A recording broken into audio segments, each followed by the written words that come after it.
The tech for this podcast was produced by Truth Digital. Truth Digital is the sister company to Cochrane & Co. We work in the same office, we drink the same coffee. We do websites, marketing, paid ads, social media, SEO, and all of the other things that will get you new business quickly and efficiently without the bullshit. Check us out, truthdigital.co.uk, or check us out on socials. All handles are Truth Digital. Thanks again for listening, and we'll see you here again very soon.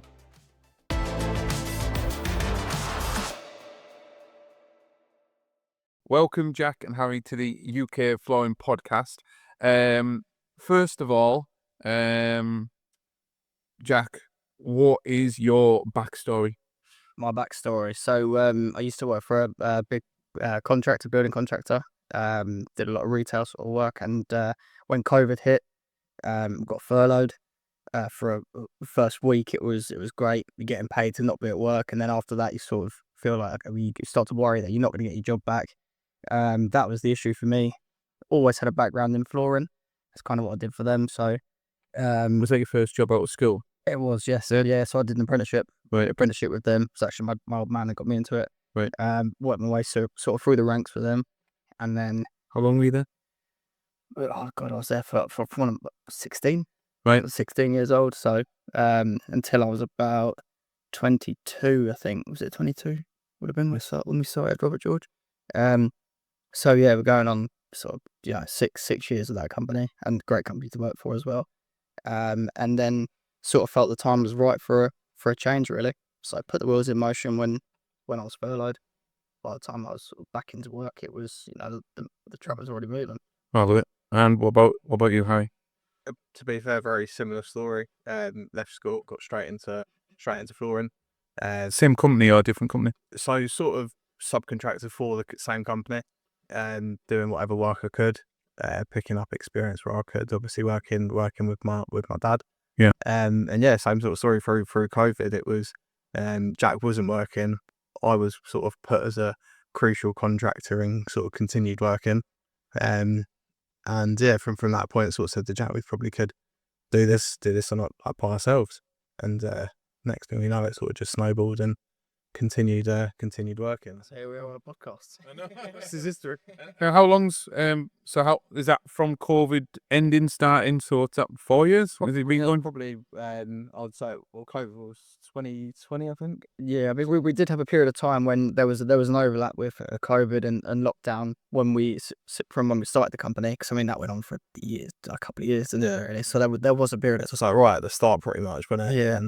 When you were furloughed, probably furloughed for only about 2 months, and I think that Yeah, so I think we're quite fortunate that the sort of the sector of the industry we work in and worked in from the start is retail, and a lot of it had to keep moving even when lockdowns were on. Yeah. So the work kind of kept flowing to an extent, which kept us in business, I think. So what does for the uninitiated? What does Robert George do? What obviously I'm commercial flooring, but give us a bit of a lowdown, either of you, to of what the business looks like. I'd say probably the best way to describe us is we're a retail flooring contractor. So yeah, So retail shops. mostly in the retail sector. We do a fair amount of London Underground. We sort of use the term commercial flooring, but commercial obviously includes office fit outs, and which is sort of a sector we're exploring now. I mean, the retail sector is good. It keeps you busy. It's quite a reliable sector because it's always need to work. Means that you tend to do quite a lot of a large volume of smaller jobs. Yeah. Rather than what we sort of want to explore now is the bigger one-off projects.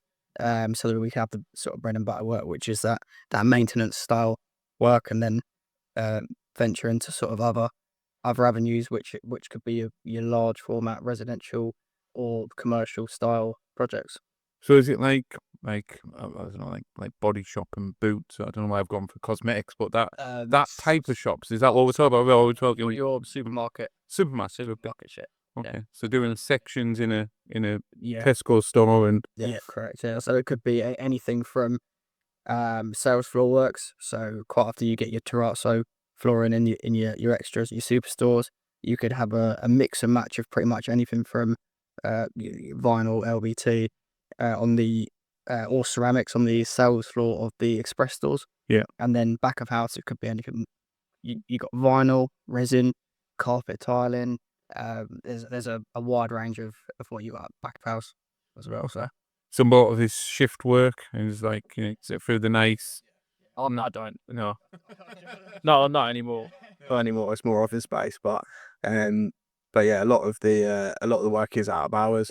I think we get that with London Underground as well. A lot of the shifts start at sort of 1 a.m. to 4 a.m. So it's a very short engineering hours, I call it. So it's just effectively you can't be in the station when there's passengers there, there's trains running. Right. So the last train leaves, you go into the station.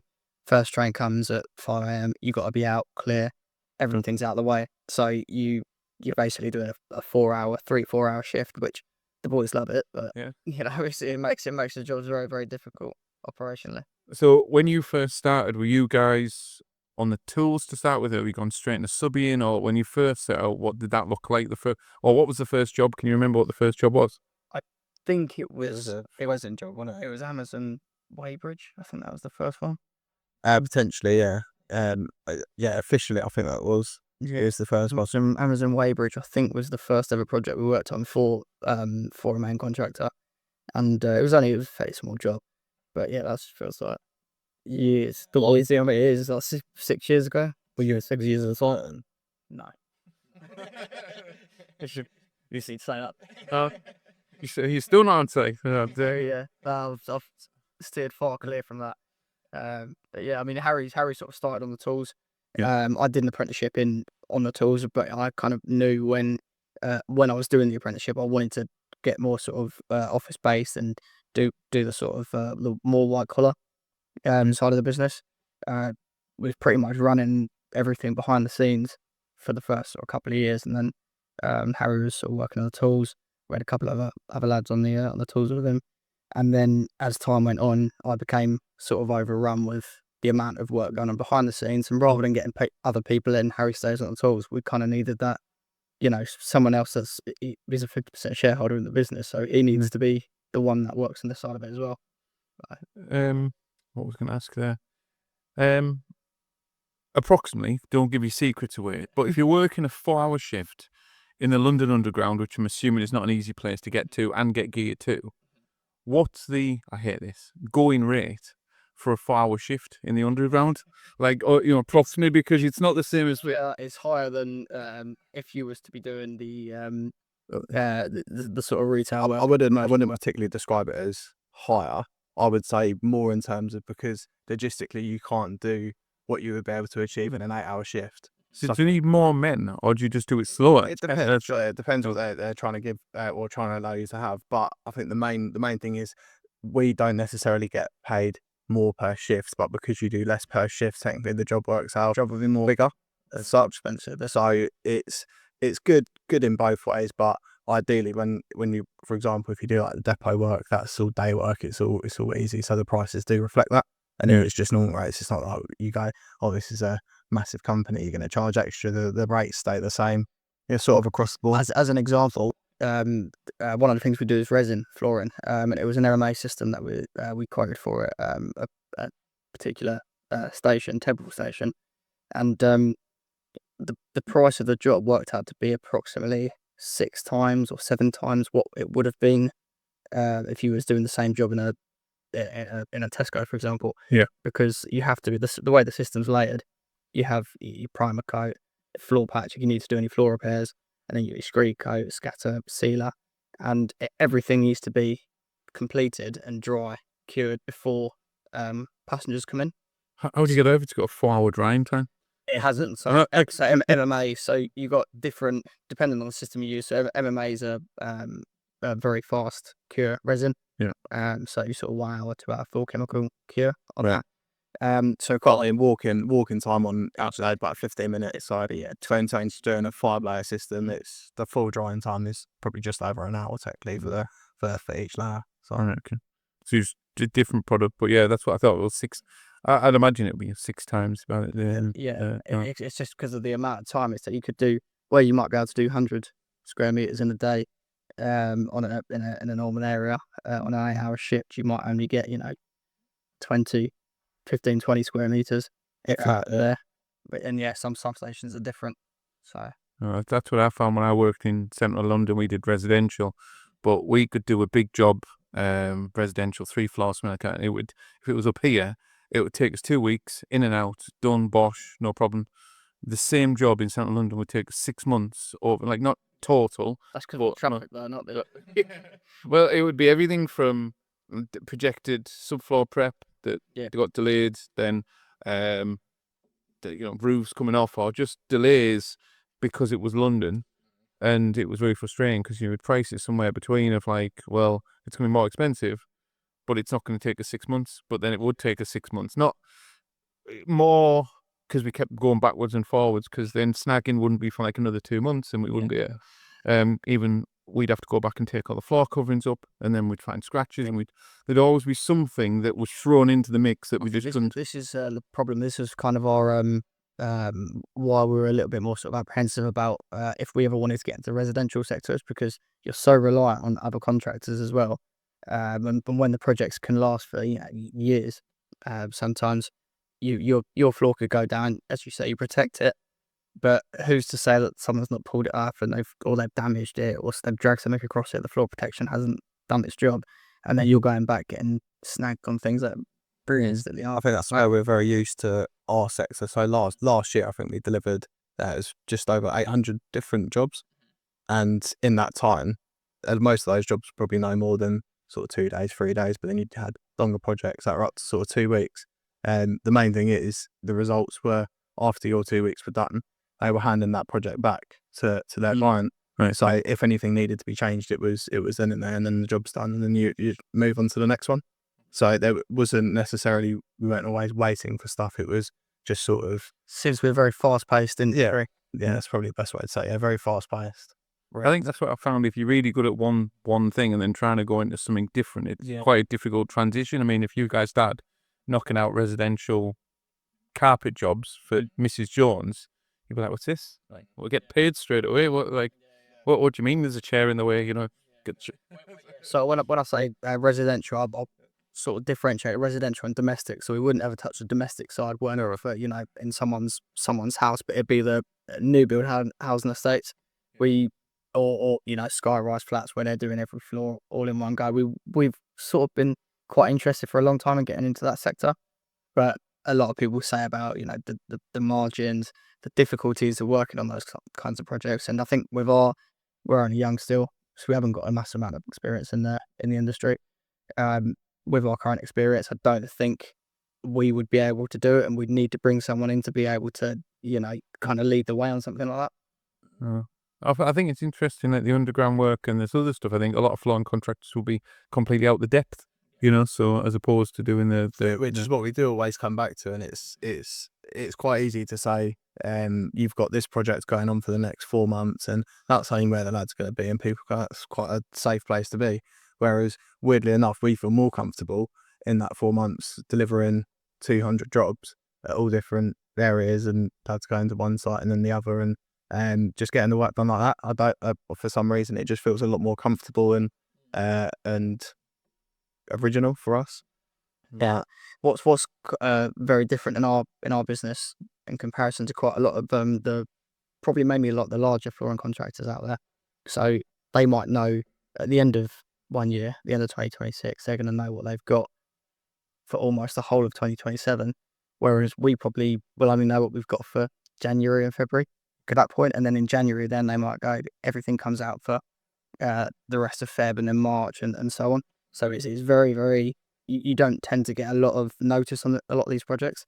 So we're talking about projections and things like that. You could go, well, technically speaking, we've actually got no work for, we've got everything going on in the next 3 months, 4 months, and then after that, we've got nothing. Right. And next month, it'll be the same story where everything sort of come out again. You do sort of hear about the projects, but in terms of when we've been given sort of allocations, the allocations change so much. 24 hours notice. But the allocations do change so much, where it could be, this job is expected to start here, and then you get 2 weeks and you give them a chase. Is this job ready? No, we haven't had landlord approvals. So that job gets pushed back to even the following year. So, and that could only be a very small one. So in terms of us projecting what we can do, it is as much as having a conversation with one of our clients to say, what have you guys got coming up? What are you guys projecting? And then we can sort of work back from there. But it's So the $1 million question is, how do you staff these jobs? If they're so short scale, decent people, if using subbies have got big waiting lists or waiting lists, they're not waiting for your phone to ring. And also facilitating 800 jobs in a year is not one small feat. I think the key to it is building your supply chain before you actually need it. Because when the issue is what we have fallen victim to in the past is we would wait until things come in, wait till there's an issue, and then last minute we need to try and find someone. And quite often it's very, very hard to find good quality people who don't want more than what you're charging for jobs as well. And you need to find people in the right areas. You need to find people you can rely on. As I say, they've got to be good at what they do, and most people that are good at what they do are booked up as well. So you need to try and get that supply chain in place long before you need it. How do you guys do that? Is it just central London, or have you got jobs UK wide pretty much? We haven't. I say UK wide, probably eliminating Scotland. Yeah, I was going to say we haven't ventured as far as that. I think this is about as far north as we'd like to go. But no, we actually have done bits local to here fairly recently, and then we'll sort of go over Manchester way and then South Wales. We've done a couple of bits in North Wales, but try not to. It's very, very difficult to find teams around that sort of area.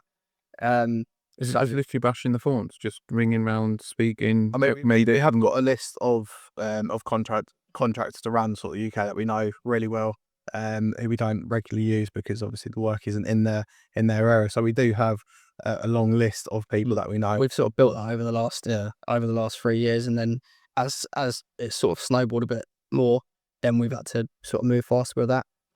We've got a very good consultant who does quite a bit of work with us now, and he sort of helped us build some sort of supply chains as well.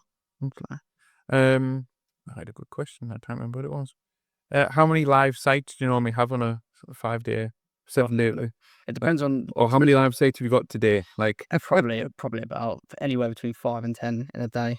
Right.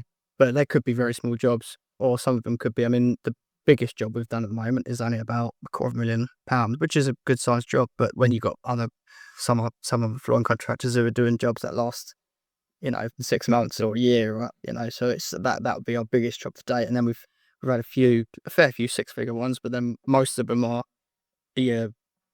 sort of 1 to 10 grand. So if we say 5 to 10 jobs a day, it doesn't mean we're on. But it's still 5 problems that could appear. Yes, yeah. And there usually is at least one. So nothing's perfect. And at the moment, it's just used to in the office. Is that right? No, we've got four of us in the office. Right. We've got a commercial manager, estimator, and then we got a guy that does the warehouse operations, deliveries, things like that. 'Cause I think that's one of the issues with us. I think that's what differentiates us from the other contractors, and we sort of laugh about it. But when we try and compare ourselves to other contractors, no one really has sort of like the almost warehouse stock deliveries, sort of person who will literally just follow our teams around and collect materials, bring them back, because it could only be a sort of 10 square meter job. And if they don't use any latex, for example, there's 3 bags of latex sitting in somewhere in London that needs to be removed from site. Yeah. And either taken back into stock or taken to another job. So it's got to go somewhere, which is that's the issue that we do get, because say for example, if he takes a week off, then we have to put things into place. Yeah. Where we haven't got some of these projects aren't lasting for long enough where we can just do we do deliveries as and when we need them, and then we can get the suppliers to take them away. That's part of the issue we face, and that's why we kind of want to get onto those bigger projects as well. Stay put for longer. Yeah. That would make life a bit easier, I think, in one way. I wonder if it's at 1 a.m. or something like that. It's you can't drop it off at 3 because he's finishing at 4. It's and no one's going to accept deliveries to an underground station either. So we have to take it to site from stock from the warehouse. So that's one of the difficulties we face. But you have to try and sort of adapt and get around that, I guess. Yeah. Well, I think that leads on to my next question. What's been the biggest challenge in general form of setting up the business and doing what you do now? I think we'd probably have different answers to this one because we deal with different sides of the business. I was going to say working with my brother. Well, it's just no. So I think from my point of view, it's probably the cash flow side of things. That's probably I could say probably every business out there will agree. That's quite a difficult thing to sort of adapt to, especially if you're growing as well. That it makes it very difficult. And I'm assuming most of these are minimum 30 days, 60 days, 90 days. So yeah, I mean, we in terms of our clients, we could be the best ones are 30-day payments. The worst ones are around 90-day payments. So it varies depending on who the client is. But then all of our guys, all of our suppliers, they want paying a lot quicker than that. Yeah, which is fair enough. I completely understand that. So then it makes it difficult for cash flow because we have to try and get those payments out the door quite often before we've even been paid for a project. Yeah, so you're fronting all the costs and then waiting eventually to get paid.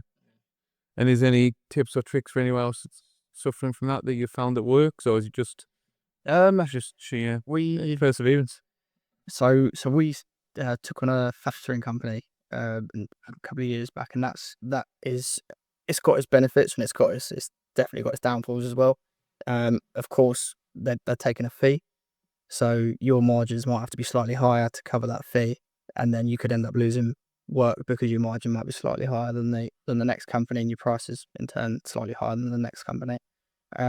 However, it does give you that option to be able to fund and finance larger projects. If we might have a credit limit of X amount somewhere, but if we got an order land and then we go, okay, that our credit limit isn't actually big enough to be able to sustain that job, but we can materials on site, we can invoice effectively that client for however much it needs to be to cover those materials, and then we can pay the invoices off, pay the suppliers off. So it sort of gives you that opportunity to grow a little bit before you actually have the funds in place. But the sort of thing is one of the issues is it's very, very difficult to get out of that that cycle once you're into it. So you either have to you need a lot of cash basically to sort of be able to buy yourself out of it, it's kind of catch-22 in a way. We used to play a game with Arkema because we only did proper domestic stuff, so we were paid after it was done. Very occasionally agreed to 30 days and 60 days and things like that, but we used to play the game that we didn't want to do 30 or 60 days, so we'd give a price for the project, we'd get awarded the job, and then we'd introduce like an early settlement fee, so it'd be like, we'll give you 8% off, which is 8% of this job. Yeah, but you pay 7 days from completion, or we deal with your terms and you pay the bill. And a lot of the time, I'm not saying it would work with your business, but I think it was very surprising that people that were non-negotiable on 30 and 60 days suddenly were like, oh, well, we can pay it quicker. Well, there you go. It's even at the point, some of the time it's like, we'll pay on a card and stuff like that. So, and people did pay. I mean, you're getting rid of it in margin, but then you've got, if you did it on 10 jobs and it's the cash is in the bank, you can. Yeah, we did start doing that a couple of years back, and then I think we was doing sort of similar to what you're saying. Like people would want 5% and sometimes more discount on it. Whereas what we actually lose now is about it depends how much we would bill effectively, but it could be anywhere between 2.5% and 3%. Right. Okay. So that as you grow, the percentage, even 1% can be quite a significant amount. So we sort of steered away from that, and then sort of move more towards the factoring. And then the other reason is they actually protect us from, if we was doing a certain amount with a client and they went under, we would still be protected up to about 90%. Right. The other way is 90% of the total that was owed. So you've got the cash flow and the protection of 20%, yeah. All of that. What about you, Harry? What's your biggest challenge? You've already said it. Apart from working for your brother and apart from the cash flow, I love how you're working for you, brother. I love how you cut that out. I don't know. I'd probably say the biggest challenge is obviously cash flow is probably the main thing that I do see, but probably don't understand the same way Jack does, because obviously he's looking at it day to day. But that is one. But then I'd also just say doing the best job you possibly can for the client. It's as long if it goes well, then it's good. If it goes bad, it's terrible. So I think that's probably the hardest thing for most contractors. Probably Probably on your side of it as well is managing the whereas we get because it's a smaller sort of projects, and when you get an issue on one job, it has a knock-on effect for the other projects. So it's probably moving that labour around.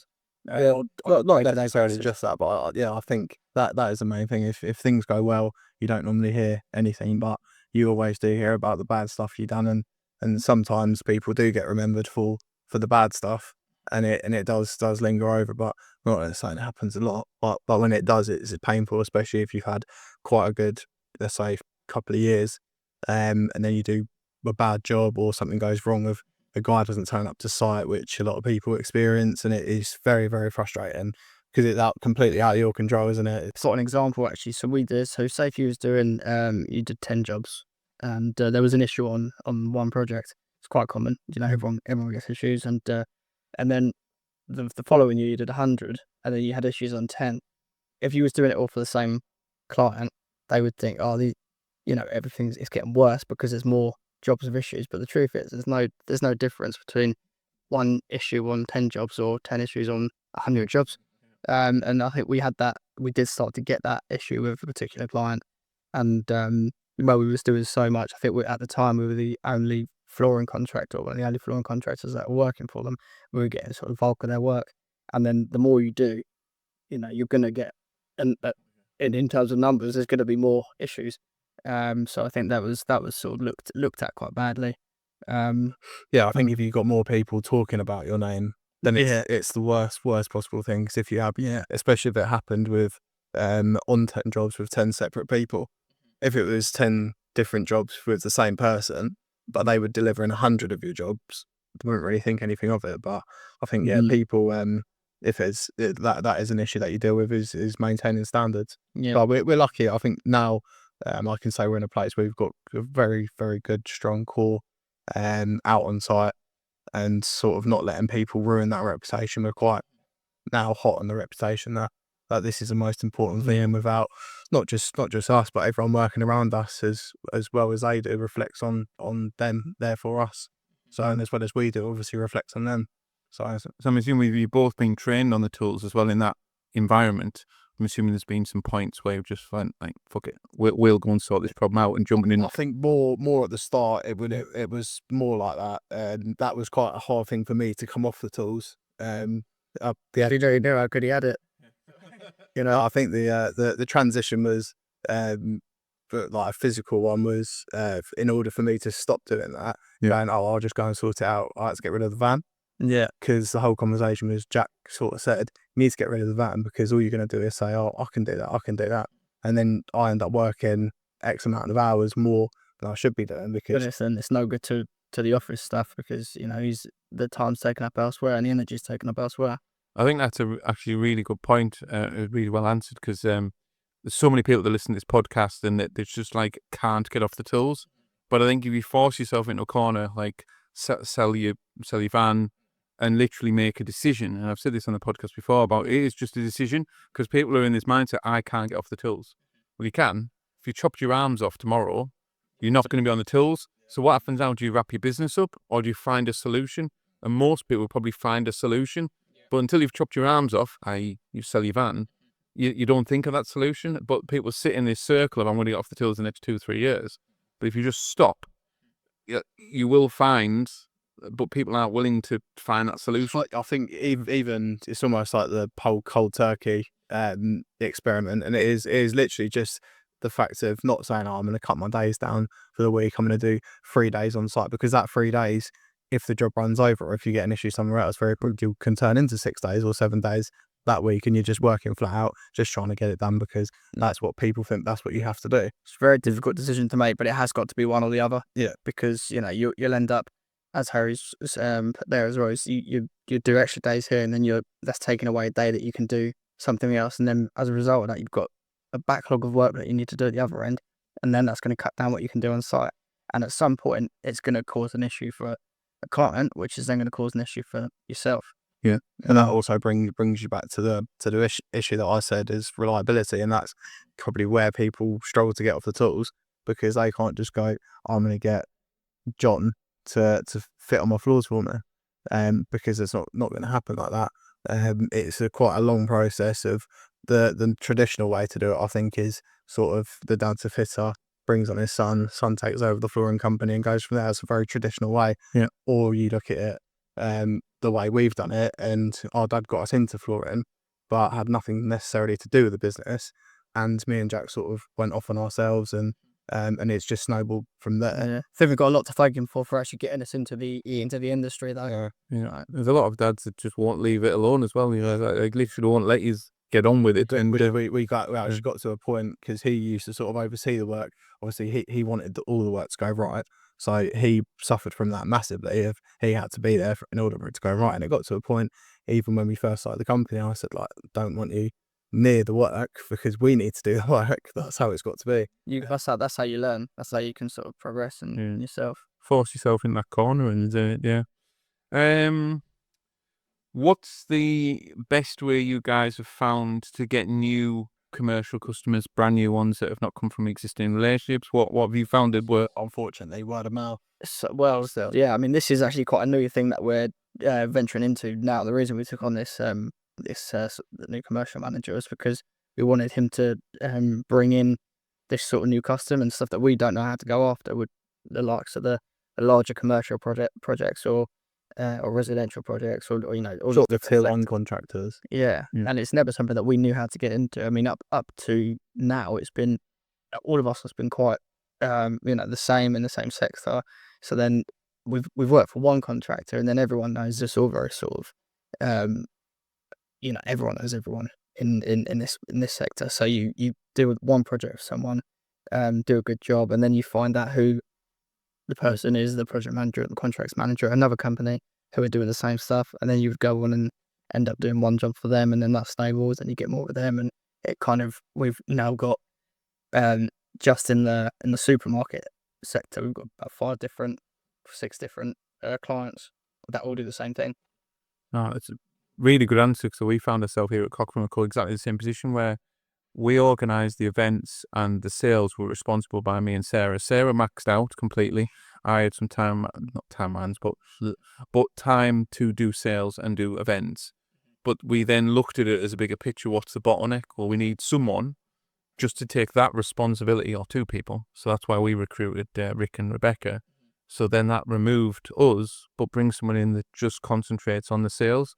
And it sounds a bit of a cheesy sort of job title, in my opinion, like the head of sales. But if he just focuses on bringing in new business, it relieves me, Martin, Sarah, and John to do what we're good at, and that's the same as you guys. If you're not going out hunting all of it, and someone else is bringing it in, and I think that's what a lot of even smaller flooring contractors are. Yeah, they are the marketing, the sales, the fitter, and they're in this, can't get off the tools. But if they just slow down, I'm not saying, Mr. Carpet Shop owner needs to go and recruit a head of sales.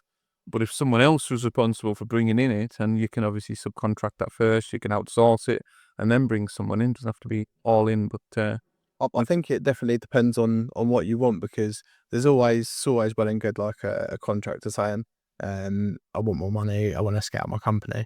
But for example, if they were the best floor fitter in Yorkshire, I would suggest probably stay fitting, because you won't find anyone better than you in your area, because you're the best at what you do.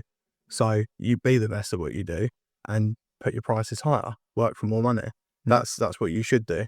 But it does depend what you want out of it. We've always said the roles that you should do in the company is what you find yourself best at doing, not necessarily what you enjoy most or what you recruit someone that you shit at. Yeah, I suppose it also depends on the sector you work in as well, because you go to work for Barbara down the road, and she's not going to ask you for a set of RAMs and accreditations and all your insurances, and they're not going to ask for all that. No. So you don't necessarily need someone behind the scenes as much to be able to do all of this paperwork side that goes along with being a commercial contractor or residential contractor, or working in the other sectors where you're working for the tier 1s, tier 2s, tier 3s, who are going to ask you for the accreditations, your paperwork, your RAMs, cost assessments, your insurances.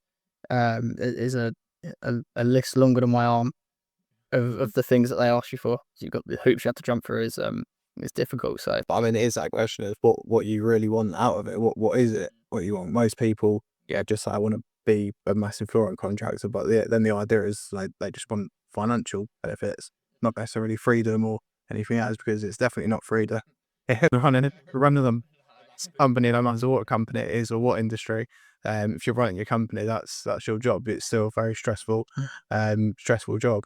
So it does depend what you want out of it. I think that's another great podcast question. All the things we ask at Cockerill & Co is, what exactly is it? What do you want from this? Do you want more time? Do you want more holidays? Do you want more money? Do you want to create some legacy? Do you want something like supersonic? What? And most people can't answer it. Most people like, don't know. I'm just doing. If you don't know where you're going, you don't know what you want. How are you even going to think about getting there? And you think it's taking like, do you want to get off the tools? Do you want to? Ideally, most people want freedom and financial freedom as well as actual time. That's probably what most people want. Yeah, the one was no hours and be a millionaire. I don't, but it definitely doesn't work. Like I think about any problem that you have in your life. You haven't got enough time, haven't got enough money, haven't got enough whatever it may be, and then think, okay, how is this gonna? If that wasn't an issue, how would that change my life? I've had more time. Is that going to change my life? What am I going to do with that more time? Or haven't got the money? What if I won the lottery tomorrow? Who's gonna? Is that going to change my life? What would I then do with that?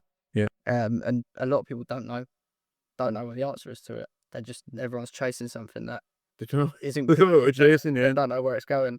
Yeah, I think that's the number one thing. If I gave you, I'm going to go with that. Yes, £1,000 now, Jack.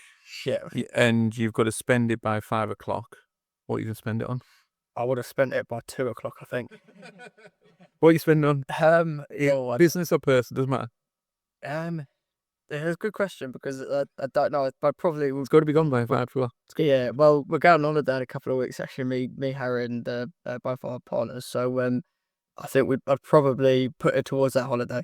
Yeah. Okay. So the currency maybe. Yeah. And what about you? I was going to say the way it's going at the moment, I'll just fill up at the services. But and no, I don't know.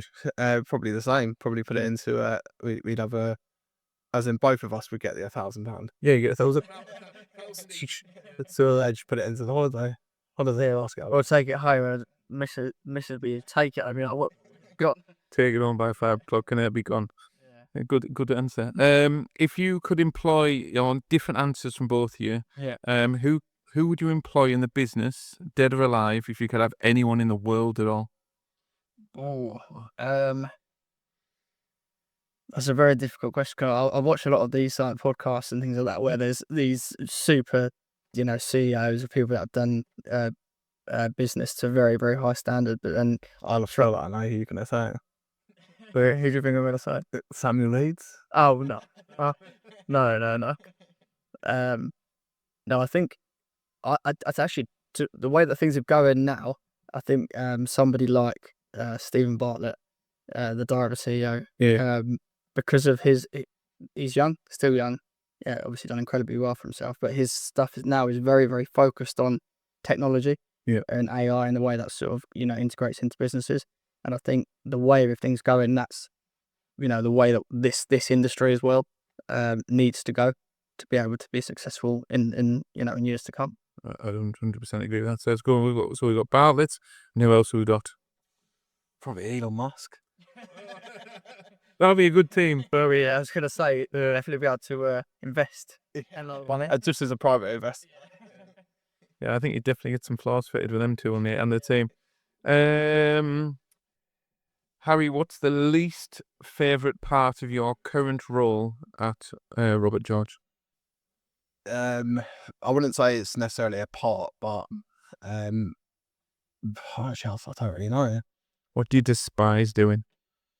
Apart from working with your brother. Honestly, I'm dealing with issues, I think. But yeah, I mean, it's not necessarily, that's what I was going to say. It's not, I wouldn't describe it as a part of the job, but it's something that comes with it. But dealing with negatives, because it is just bad. It's snags, disappointment. And I think it's one of the things that people don't think is a part of the job, because they go, well, if you you're perfect. You never get anything wrong, and then you won't have that issue. But that's not always, in reality, that's not going to happen. You're never going to get absolute perfection in everything that you do. So yeah, dealing with issues is a major thing, because you got to keep people happy. And once one issue goes wrong, you need to make sure that you're, improving that and not making that happen again. Yeah, squashing that very early on. So if we did complaints on cash flow, what would be yours, Jack? What you despise apart from and not allow them to? I would say probably Finishing at 5 o'clock. Yeah, and I like to work a lot later than that. No, I'd say it's probably the admin side. This probably goes back to what I said about why I choose Stephen, for example, as the person I'd want to work in the business, because it's the admin side, the stuff that's very, very repetitive. It takes a long time to do. Yeah. So being able to, if I could have something put in place that would speed that process up, would make a world of difference. Again, another great point you've made. I heard on a podcast this morning about expectations. People, if you know there might be a snag, if you know staff are going to be a trouble, it's always not going to go, and that's your expectation that this job could go wrong, and you have a plan B and C already in place. I think productively, it can fly you through a day and a week a lot easier. Why these people otherwise expecting perfection, if you're quite happy with, you'll probably get it 85% right. That's about okay. And I think if people are, yes, we're all pushing for 100%, always, but being okay with 85 and then being able to deal with it can really fast forward speed and how you resolve things. And I think a lot of it's about getting processes in place for when these things do happen. So then, as we say, you can squash the issue very quickly, and make sure it doesn't happen again, or make sure that if it was to happen again, that you're going to be able to resolve it. I think that's one thing that we definitely pride ourselves in and always have, is if we do have issues, we jump on it straight away. And if it is us, we'll hold our hands up and get it sorted. Yeah. Because we deal with people that will say, that's not my fault, or I didn't do that. But if it is our fault, we will hold our hands up and say, we'll go back there, obviously free of charge, get it all sorted, and we'll move on, because that is all, I think if it does go wrong, that's what people want. They just want an answer. And actually, just going on from the point of that as well, dealing with, so there's a difference between snags and like what you said earlier, when you put your floor protection down and then you come back however long later and someone has damaged the floor. We get things like that happen quite often, where then it will go on a snagging report, but it's not actually a snag, it's someone else has damaged something since we've not been there. Yeah. So it's dealing with, trying to differentiate those issues and dealing with a client basically who's trying to tell you that's a snag. You got to keep them happy. Customers are always right. They're not always right, No. but it's that dealing with those kind of issues can be difficult as well. Harry, what's the best or most proudest job you've done, involved in, to date? Doesn't have to be big, could be small, but just the most one that stands out that you thought that was the bollocks there. I actually can't put on one. While you're thinking that, Jack can think of the biggest fuck up. I was going to say my favourite one, but well, if you want the favourite, no, I think one that, I don't know what you'd say for the. Doesn't have to be something you've done, but you can just say it's fuck Carlos. But I wouldn't say. No, even that. It wasn't a fuck up one, but yeah, but that's got to give us a little bit. No, I think the one that definitely sticks in my head is we done. It was a new store recently. It was a brand new store, and they refurbished a restaurant into a supermarket. And the restaurant was where me and Jack went when we were like kids and stuff like that. So it was just, I remember when she got it. They got rid of it, to be honest. Into a Tesco. But it's just like ones like that, because now it's whenever I don't know if you do it, but you've probably done it before when you've been driving down the road. And I've done that one. Yeah. Now we know that's like, passenger hates it, and almost that. But I think that's now our stamp on where we were, and it's I think done that. One of my favourite ones was Knightsbridge Station. That was an interesting one. So that was they had a big refurb of and new tunnels and that built, and then we did all the resin, which is a fire rated MMA system, right. All the way through. It wasn't huge. It was a big project to us, but in terms of meterage, it wasn't actually a couple of 100 meters or a few 100 meters. Was that done through the 4 hours windows, or was that done? Some of it was. Yeah, sorry, some of it was just like the extended, but it was still tight, wasn't it? Yeah, and because you couldn't, the issue, one of the issues with it is the smell of the resin. Right. So it's almost like nail varnish remover.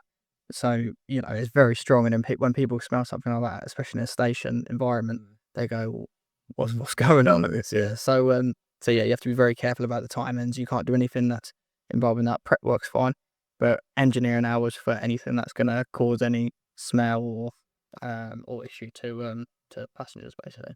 Love that. If you could change your profession, Jack, today out of the flooring industry, what are you going to be? Go to a World Cup. Well, No, on the pitch or off the pitch? oh, on the pitch. Oh, as a physio. Or lines. Well, I could have gone pro, but knee injury. No, I think. What would I do? I don't know. You're not allowed to go back in flooring or construction. What would you? No, that's a good question. I think I've always said, if we ever, and I know you said not construction, I think it's still, you know, like could be classed as construction, but property is something I've always wanted to do. And that would be if we ever was to sell the business, or not, and just, you know, had money to invest into property. That would be something I would love to get involved with. And what about you, Hi? I can't say property, can I? No. Yeah, astronaut. Yeah. No, I don't know. It's actually quite funny because when you leave school, obviously loads of people experience it. They don't know what they want to do or what they want to end up doing, and they end up going to university and studying something for X amount of years and come out and don't even follow the degree that they've been studying. And so I never necessarily wanted to follow that route of education. You go into something and study it and then fall out of love with it and not want to do it. So I don't know. I think remember when I was younger, I wanted to be a chef or a personal trainer. Yeah. But I think both, I guess. Hot cook and cold. Barely does in the gym, so I chose flooring. Good choice. Can't be that either, though. You're gonna have to choose 3 people each. So get thinking. Yeah. 3 people you'd like to share a pint with tonight. That can be dead or alive, and why would you choose them? And you're not allowed Bartlett, and you're not allowed Elon Musk, and you've got to have 3 each. So, go you, Christian. You, of course. I'm thinking. Why have you chosen me?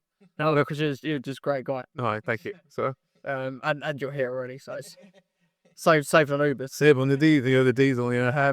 Made 2 more. And then who else? Oh, probably. Oh, it's gonna be so very very samey though. It's Peter Jones. Peter Jones off the. Still live in. I think he still does actually live in the same area as I used to live in. Right. I won't say just in case anyone that starts stalking him. So me, Peter Jones. And my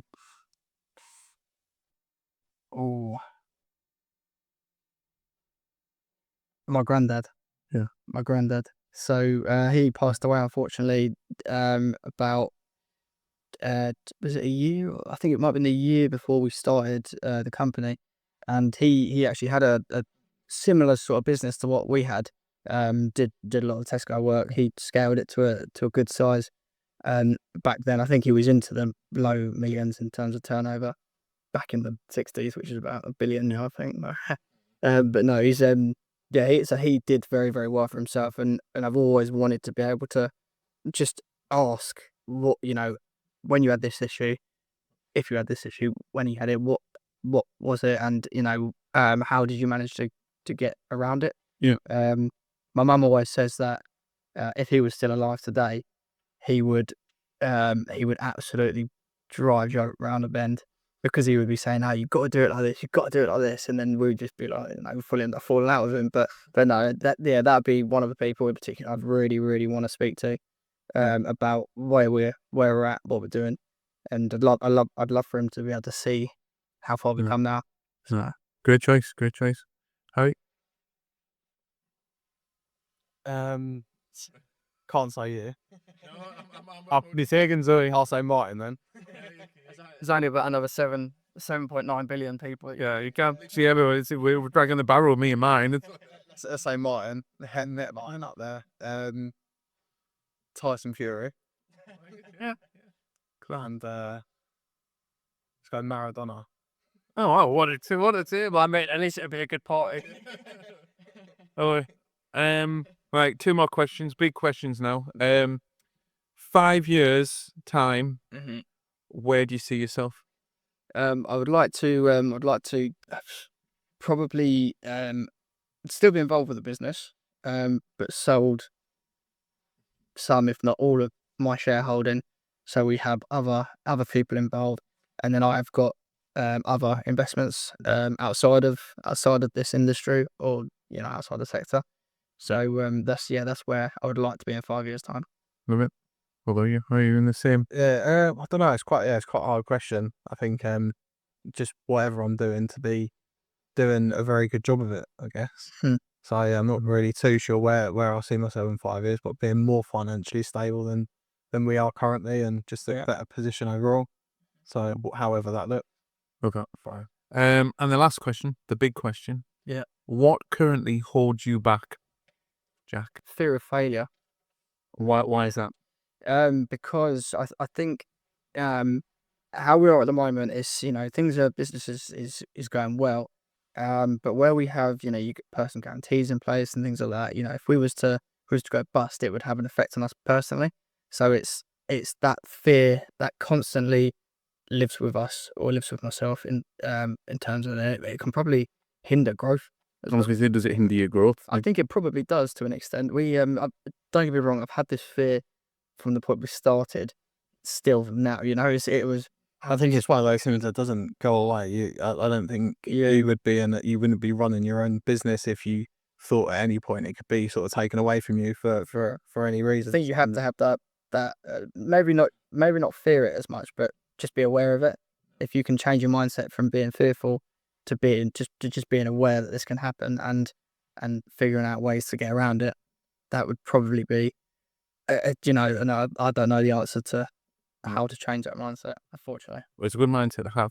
Speaking from personal experience, I got to a point where my fear levels had gone down, and ran a reasonably successful, profitable business, but my fear level and reckless decision making overtook that and got me into hot water and lost everything. So I would be 100% having that fear and having that drive, no matter what's in the bank, no matter what's on the order list, having that. And now, even strangely, which is really a tip of the podcast in some ways, so if we get a build-up of cash or a build-up of comfort, we remove it from the business. So again, you could put it into investments, we'll get it away from, sometimes that can be a bit reckless as well, but what it means is you don't get complacent, think, oh, nothing could touch us now because of X, Y, and Z. And we've done that now previously, not previously, where we'll put ourselves in a little bit of a financial hole deliberately. It's not reckless because we've still got the cash, but if you get into a complacent part in your business, that I've seen so many people done really well for sort of 3-5 years and then expect that's going to be the case. Yeah. And that's what happened to us. We got 15 years deep, and it was like, well, we can do this, we can do that, and then a couple of eyes off the ball, a couple of years eye off the ball, it can come and give you a good jab in the ribs. So it's a brilliant holding you back, but it's a very balanced. Probably it must be quite a good wake up call though. Oh, it's to actually experience something like that. I think it's probably one of the best as well. It's certainly to stop you getting that complacence. So your decisions are made from your previous experience. If you've never gone through it, luckily now we can guide other people through it. So we look at this, and we have done that with a few clients where it hasn't worked out, but it isn't. It is still as bad as you think it would be, but there's always a solution, like chopping your arms off. Yeah. It's the same principle. Someone chops your business, you've got a few options here. You can go and work at Tesco, or you can rebuild, or you can go somewhere in the middle. There's you're not just going to go, well, I give up. I hope you don't, because that's. So there's always a solution. Wouldn't ever give up. Too proud. No. But yeah, that's what I think people are like. So if that happens, like, well, what do I do then? Well, you'd figure it out. Is what you have. You don't just sit there in a chair rocking, watching Holmes under the Hammer. It's like you figure it out.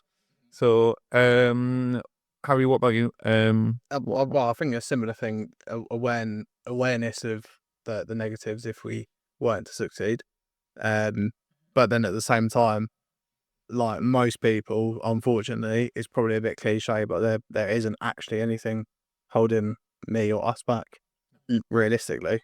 No, that's Other than you're- yourself. The only limit you've got is yourself. You know, I've said it a few times on the podcast. So you still know me things. No, it's 100% true. You know, and people think it's a bit mad. It's like getting off the tools. I could never get off the tools. The only thing the person stopping you is yourself. Yeah. I want to earn 10 grand a week. Well, the only person stopping you, yes, there's logistics and how you're going to earn that 10 grand. But there's plenty of people earning 10 grand a week, and there's plenty of people earning 100 grand a week. So it is possible. Yeah, it's a much broader question because I know there's some celebrities and stuff who there was a quote and I think got a lot of heat for it. And the celebrity said, "We've all got the same 24 hours." Exactly. And people are commenting, in, "Well, we don't because you got this and you've got this." But realistically, this person was once a very normal person. That yes, luck does have a part to play in it. But at the same time, if you, for example, when we've spoken about it before, if you want to get fit, go and get fit. If you want to earn more money, go and earn more money. If you want to be in a better financial position, put money aside for savings. But people can do it. You can't do it, but you just got to put it into practice.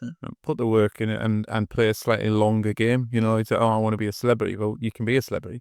Might take you 10 years, but then was that actually what you wanted? And then again, I want to earn 10 grand a week. Well, why?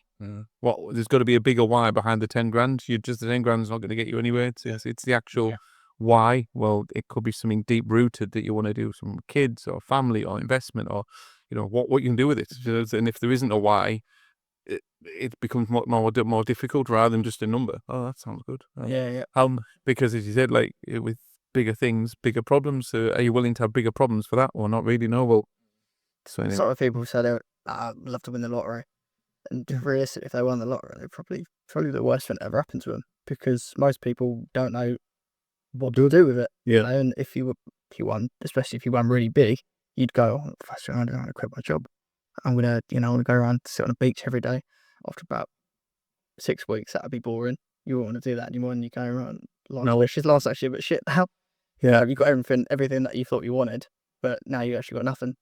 No, in some respect. I'm gonna put the lottery on tonight. Yeah, because still got my tickets anyway, but we'll let you know how it was if I want it. Yeah, if you can lend us 20 quid as well. But thank you guys for coming on the podcast. Where can people find you lurking? You've got websites, socials, where people... Yeah, so it's Robert George Limited. The website's www.robertgeorgeltd.co.uk. LinkedIn as well. Robert George Limited on LinkedIn. That's about it. Brilliant. So you need to know. Thank you guys. Thank you very much for coming on the podcast. Thank you very much. Next travelers. Thank you.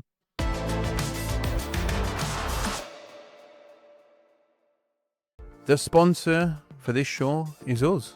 Is Cockrell & Co. What do Cockrell & Co. do? Well, we help flooring shops, retailers, contractors, wholesalers, and anyone connected to the flooring industry spend more time doing productive things, putting systems and processes in place, making more bottom line profit, and running their business much more efficiently than they ever thought was possible. We run training courses, we have a community of nearly 100 people, and this podcast here. So if you want to know more about what we do, the best place to find us is either on socials, Cockrell & Co, or the website, which is cockrellandco.co.uk. We'd love to speak to you about how your business is going, what your plans are, and how you would love to grow and mature that over time. There is no cost to have a conversation with us on Zoom or on the telephone.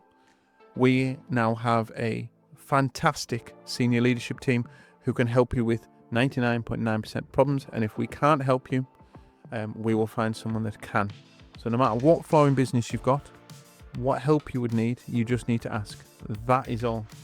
So without the corporate waffle, without the bloke in the shiny suit, but someone that wants to make more money and spend time doing things that you love, we would love to hear from you. Again, visit cockrellandco.co.uk and send us a message, or find us on LinkedIn, TikTok, Facebook and Instagram.